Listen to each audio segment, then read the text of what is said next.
Welcome to Geno's Picks Holiday Jubilee. We're trying to get all that good juju.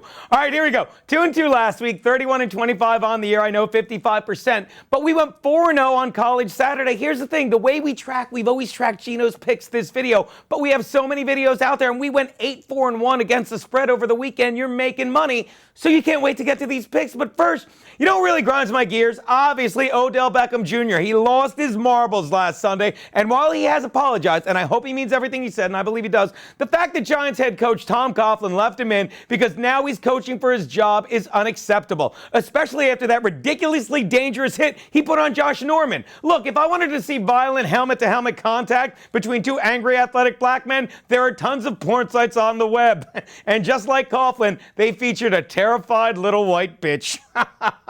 Good news, Giants fan. In the long run, him getting the suspension is the best thing for him because he learned his lesson and he'll just get better. And here's rooting for the kid. Let's get to the picks. Let's go, ho-ho-hos. My first pick, the Panthers are giving 7 to the Falcons in Atlanta. Look, the Panthers learned their lesson last Sunday when they got careless at the end against the G-Men and let them come all the way back. And I'll tell you something about that game. The way Odell Beckham Jr. behaved reminded me of just how far Cam Newton has come since his days at Auburn when he joined the league. Because after the G-Men tied it, Cam Newton confidently nodded from the sideline that it was time to finish the game like they should have 15 minutes earlier, and his teammates followed. Why? Because Cam Newton has matured so much since he got out from under the thumb of his father and all the terrible spots his dad put his son in, that Newton has now matured into a great player, and more importantly, he's a role model. He's not only teaching young athletes the importance of dedication, but he's teaching young black men that maybe it's not such a bad thing that you never knew your father. Take the Panthers and lay those points. My next pick, the New England Patriots are giving 3 to the Jets in Jersey. Really? You think a Jets team that is obviously wearing down in Todd Bowles' first season and barely got past Kellen Moore has a chance against Tom Brady and the Patriots? Stop it. And don't worry about Steven Jackson and what's he going to do because he's over the hill. Yes, Bill Belichick signed him for one reason, to draw your attention, and the media followed away from all the other things they're doing, and the media ate it up. The Patriots will roll in this one because if we've learned one thing after 9/11, when it comes to the Boston area, the Jets cannot be trusted. Take the Pats, lay the 3.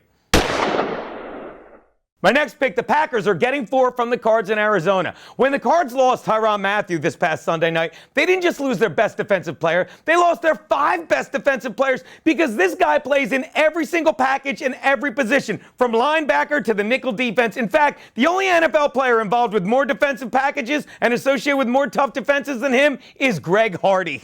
Look, the players will try to step up, but facing a quarterback like Aaron Rodgers, who gets better as the weather gets colder, is not the one you want to try and make adjustments on the fly against. Pax keeps it close in this one. Take Green Bay in the points. Which brings me to my Double Your Money Monday Night Bet, or as I like to call this one, something new. I told you so.